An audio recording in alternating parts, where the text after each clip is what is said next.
Hey guys, so today I wanted to give you an update on how this garden that we started earlier together this season is doing, and let me show you what's happening. It's a little embarrassing, but I kind of left it this way on purpose for a purpose. And there has to be some work that needs to be done in here, not that much really, but overall it's doing really well, a lot better than I expected it to. There are some areas that are struggling, and that's all right. We'll work on them next season. But for now, I'm sort of happy with what's happening and sort of thankful, but not necessarily like I don't think it looks pretty, but it's good. So, in fact, let me go get something and then come back. So, I got what I needed to get, and you'll soon know why. I have two baskets with me. I'm not going to tell you why. You might be able to tell through the screen, but right now let me take you on the tour and show you how everything is doing. We'll start with the sad stuff over here first. These are the lupins, and I believe I know why they are doing the way they are. Well, one, when I first planted them, the deer of course kept coming and munching on them, and two, I was watering them in the beginning of the planting season, like super early, all the way to maybe like midsummer, and then I stopped the watering because we entered a drought period. I think we might still be in it even though it's raining today, ironically, but I just wanted to have the water focused on the vegetable garden and on the apiary because that's really what matters to me the most right now. And there are areas that kind of struggled in the garden because I wasn't able to water them. I watered the fruit trees in the front. I didn't water the fruit trees in the back because that area is sort of moist anyways. So a lot of these plants did struggle because of that, well, specifically the lupins. And I think because the soil isn't acidic here and because the deer were eating at them, even though I did give them soil acidifier, they are going to struggle a little bit until that soil acidifier kind of conditions the soil, if you want to say, and makes it more acidic. And I would have to add it every year anyways. So now that you've seen the lupins, let me turn you around and show you some other stuff. But first, there's a weed here to pull. Okay. So over here on this side, you can see the deer are also continuously munching on the phlox. So they kept them really low, and every time the phlox were about to flower, the deer would come and chop them down. And there are some that are flowering, like over here and over there. So hopefully next year I would be able to come over here and spray with a deer repellent to keep the deer away. But because it rains so much in the spring over here, it's hard because then every time it rains you'd have to reapply it. And I don't have that kind of time, but I'll try. I might try to spray it like once a week or once every 2 weeks. I think I'm dreaming, but I'll try anyways. And you can notice this one has some powdery mildew on it. I'm just not going to do anything with it. I'm just going to leave it. It's okay. I think they all have it actually. And this one has a black-eyed Susan growing right under it, right next to the root ball. I didn't want to mess with it because I just recently planted this and I didn't want to mess with the root and kind of damage it. There's another black-eyed Susan over here. See that? And the daisies, they are doing amazing. I mean, look at them. They are gigantic. They grew way more than I expected them to. And they are filling in this area and they are making me so happy. Look at that over there. And they've been blooming the whole time. I didn't get to deadheading them. You know, again, just life is super busy over here. But they just kept blooming. They are, you know, they're not looking perfect, of course. There's this stuff over here, but it's alright. Next year, hopefully, life will be a little bit easier. Hopefully. Every year I say that, but I think I'm kidding myself, or maybe I'm just trying to make myself feel better. It's never easier. It always just gets more and more more work gets added. Look at this magnolia tree. See the buds? It is full of buds for next year. And I am so excited. I love magnolias, and this tree has put on a lot of growth. And if I was watering over here, it would grow a lot more. And I really want something purple in here. I think I probably, sorry for the mess behind me. My husband's working on chopping up some wood over here, so we had to move stuff around. But that's such is life over here. Sometimes it gets messy. So I think I can start planting stuff. Today is still hot, but it's rainy.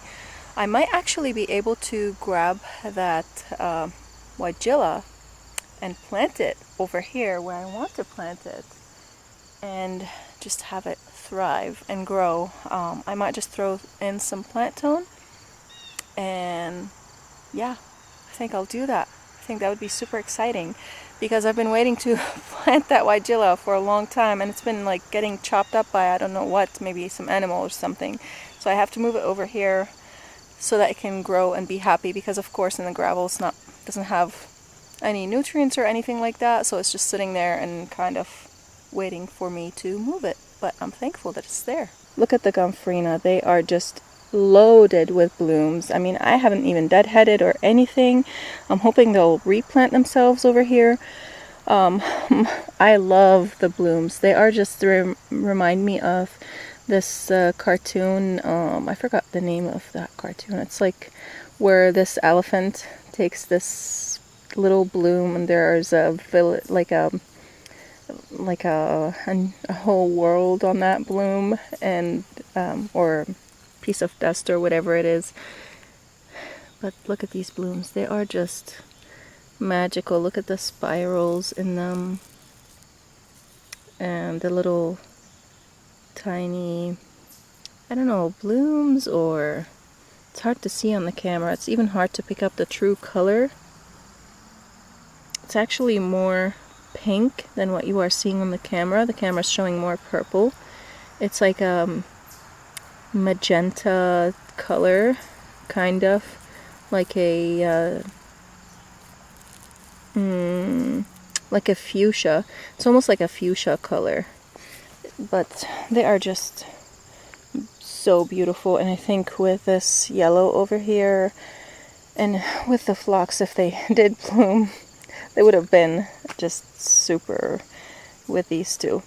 So now let's move on to the front and show you what's happening. Okay, this looked a lot better than this. A lot better than this. So what happened was, as you guys know, the saga with my tomatoes in the new vegetable bed, they weren't doing good at all.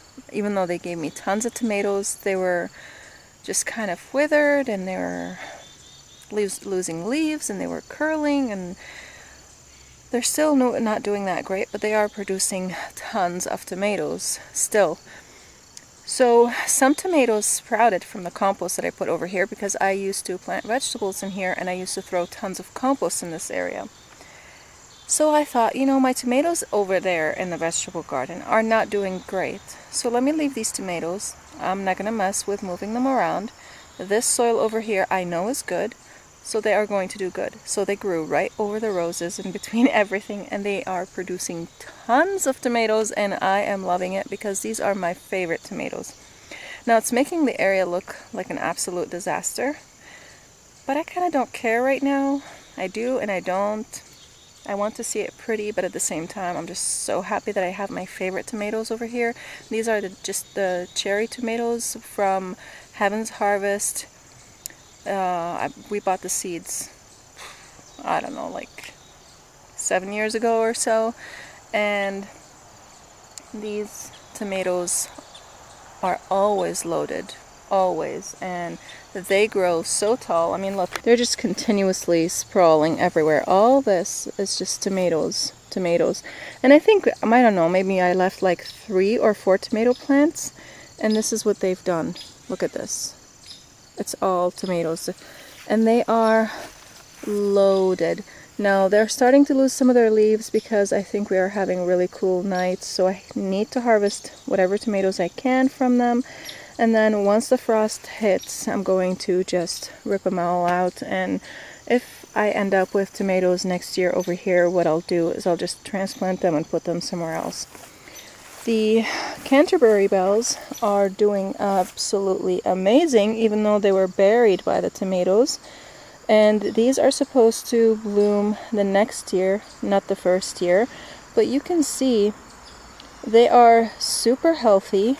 Some of them are, you know, a little yellow because they were buried by the tomatoes, but they put on a lot of growth. Again, this area was always loaded with compost. For years I've been building this soil. The roses were kind of protected by the tomatoes and kind of suffered a little bit. I wasn't, you know, I saw a few blooms on them and then the tomatoes just covered them. Look at those. Look. That's why I brought the baskets with me. So let's look at it from this angle over here. You can see the Shasta daisies. Now imagine if these tomatoes weren't here, you'd see the roses. Now when I moved the roses, one rose ended up with a root that was left over and it started growing and blooming in the area where I left it. So I just let it grow, and I was thinking, I'm not sure what I was just saying. My husband just called me.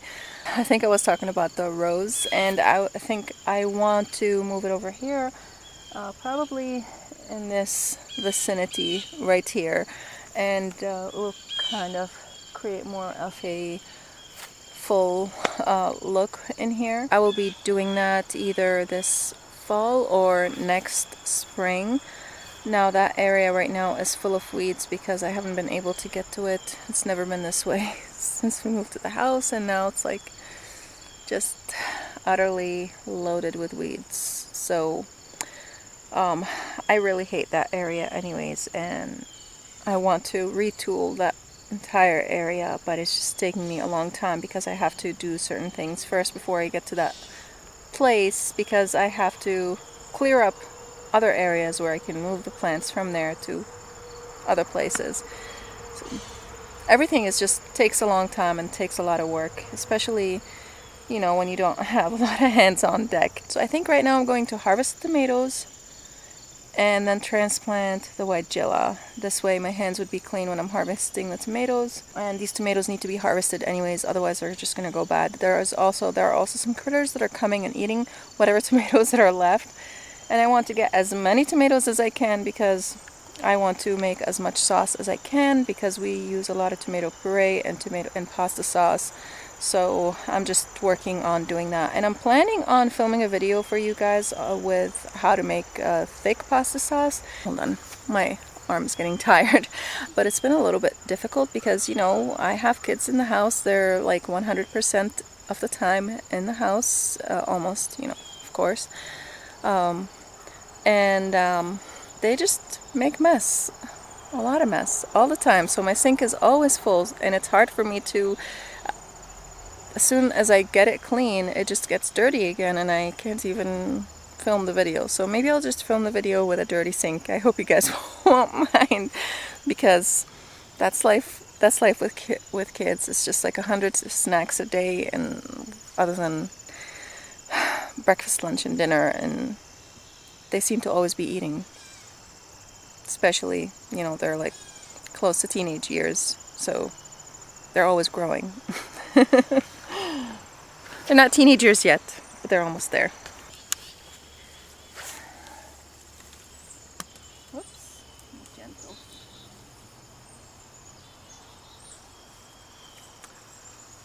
See that?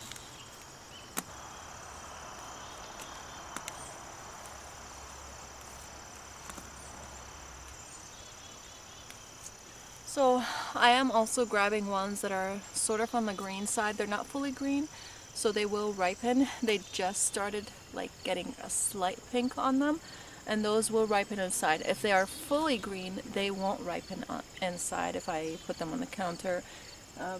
So they have to be mature enough before they can start ripening. And I'm doing that just in case if we get an early frost, and also to prevent the critters from eating them, because as soon as they start getting a good color on them, these critters come here and start eating them.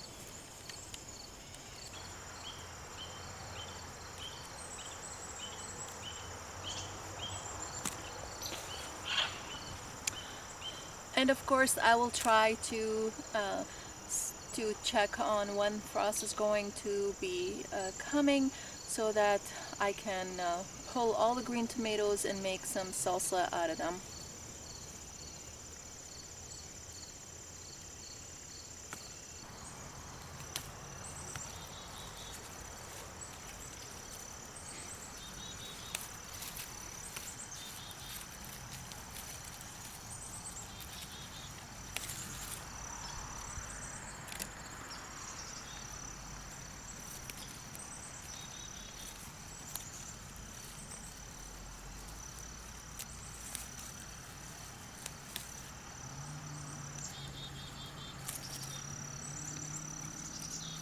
So I am more than likely to end up with tomato plants over here next year. Again, I'll just stick them up and plant them somewhere else, because these are my favorite tomatoes. So right now I'm just going to finish harvesting and then I'll get back to you guys. Okay, this whole basket is full of tomatoes. Yes, some of them look green, but they're actually not green. You can see right here, they have some color on them. They all do. Even this one, it's starting to blush just now. So this is just absolutely amazing. There are loads more tomatoes on them. So I will have to take these inside tonight and lay them out on a flat surface so that they don't rot, because if you just leave them like this, they do rot, and I have had this happen to me several times just because I can't get to them in time. So actually I wasn't able to lift the tomatoes with the handle. Over here it broke because the tomatoes were so heavy. And you can see, here I am, and here's the tomato. I can't actually hold it, it's too heavy. To show you, it will basically like fill my whole lap. And so now I'm going to grab the weigela and we're gonna plant it quickly because I gotta go inside and make dinner. I'll probably be making a huge salad and some fish for dinner, and that sounds absolutely amazing. Here's the weigela. It's like a purplish color. It's hard to tell the color on the screen. There, that's better. And when I was digging it out from the gravel, there's gravel, and then there's a layer of gravel, and under it there's a huge layer of sand. And you can see this giant taproot. I think it keeps going, but I had to end it somewhere, and I think that's how it was surviving mainly. You can see these little tiny roots over here, but it was mainly surviving off of its taproot. I was wondering how it's making it in the gravel. So I am going to be planting it in this area over here, and I'm gonna give it some plant tone. It's still a little bit early in the season. I think it should be okay. And uh-oh, we have one branch that broke. It's okay, not a big deal.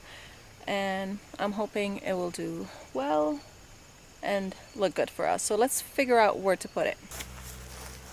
You also see that thing in the middle between these two sumac posts? That's also a what looks like a Roma tomato, and it looks like almost a determinate tomato, and not sure though, looks more indeterminate, but it's producing some tomatoes, and they haven't ripened yet. They are about to ripen. I'm hoping I'll be able to get some out of it. And this one, I just took it and transplanted it from it was somewhere here in this area, and I transplanted it in between these two posts over here because I thought I'm not going to be doing anything, but I was wrong. I have to plant this. So I have a feeling this is going to end up close to the tomato. We'll see. So I was thinking of just like rocking these posts eventually, these sumac trees out, and pulling them out, because usually they don't have tap roots in this area, but it seems like these. Ooh, nice. You want to show them? Come, Gabriel.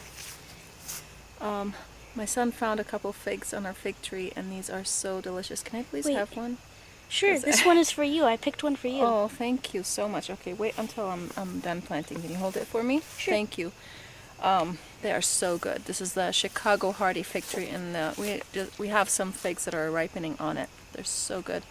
And there's even more too. There's more than just these. Well, the other ones I think need more to ripen though.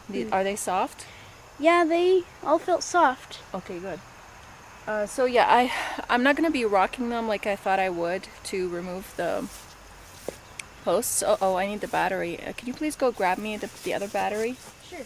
It's on the counter charging. Thank you so much, Gabriel. You're welcome. Okay, my hands are a little dirty. I was saying something, but the camera cut off. But I'm gonna try this. Look, let me open it for you.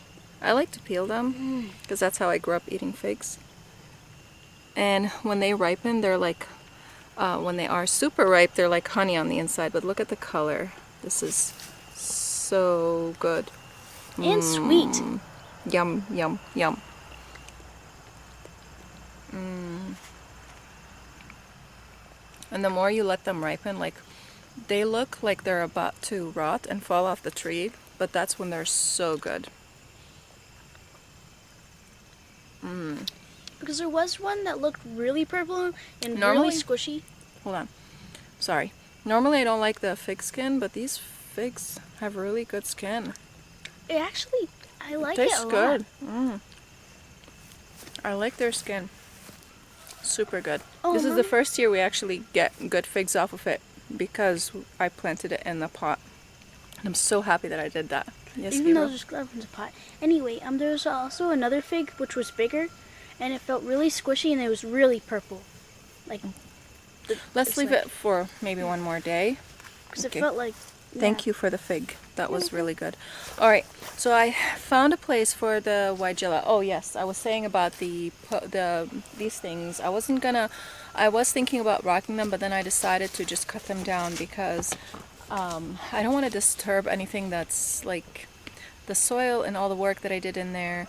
And I think if I cut them down, I can still plant around them and it would be fine.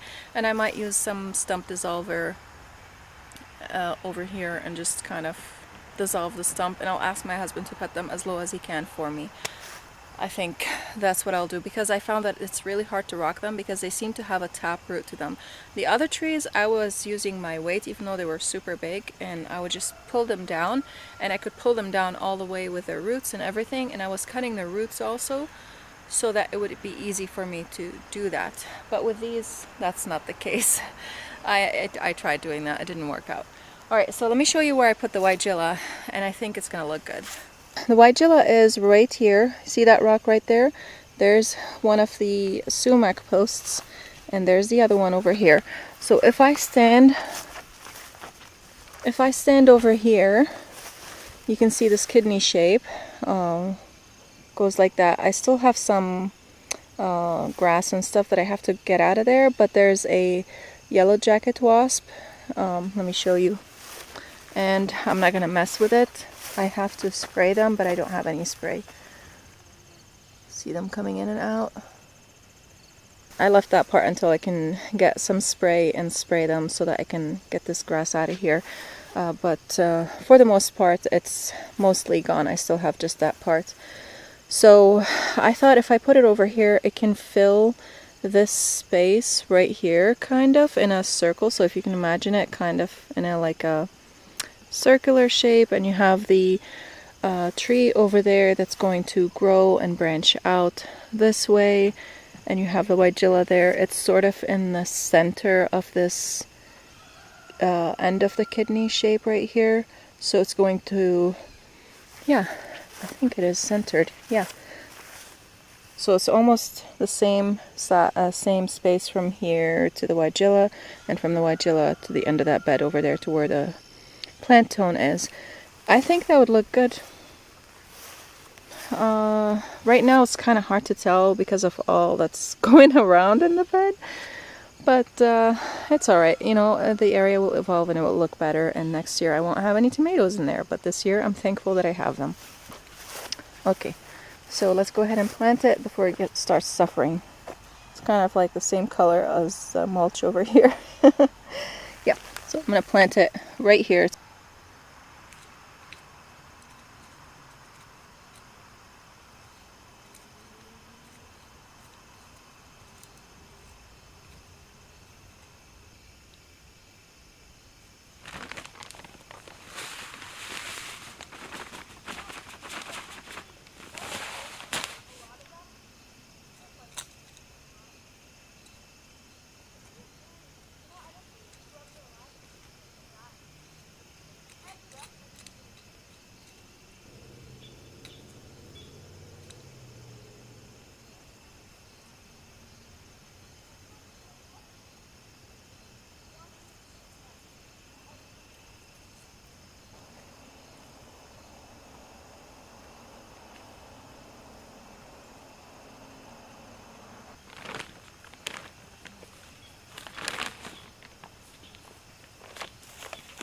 Hey guys, there it is. Pray that it will survive. I didn't really have to dig much because it was just a taproot, and I don't think I have to water because it's been raining since last night and it's drizzling the whole day, so I think we should be okay. And we'll probably water it not tomorrow but after tomorrow. So I think it's going to look great in this area. It's going to fill in kind of in a 5 foot to 6 foot wide, same with the height, 5 to 6 feet wide and tall. And I think it's gonna look great with the purple between these colors. And of course, you know, flower beds evolve, they don't stay the same, and this bed looks absolutely ugly right now, but it's going to look beautiful next year because of course the tomatoes, you know, we have to make some sacrifices sometimes. The tomatoes are giving me an amazing harvest, and I'm thankful for that. And these again are my favorite tomatoes. If I didn't let them grow, I think I would have a lot less tomatoes and I would be very sad. So, and my kids would be very sad too, because then we won't have as many tomatoes to make tomato sauce and pasta sauce with them, and tomato soup. That's what my son says and likes. Alright, so I think this is it for today. I want to thank you guys so much for watching. You got to see the tomato harvest over there and transplanting the Weigela and an update on this bed. And you know, everything is doing great. Again, it's not looking beautiful, but next year it will. I'm holding my hopes. I'm keeping my hopes up. So if you are new here, please don't forget to hit that subscribe button. I'll be putting a few videos for you over here to watch. And if you haven't watched the peach video, go ahead and watch it. You're going to learn something from that, I hope. And I have a lot of videos for you guys to watch. I don't know. I'm like on my 86th video right now, so I try to post 2 days a week. With the school season going now, I think it might be a little bit harder for me, but I'll keep trying. And you guys stick around, and I'll see you again next time. Bye.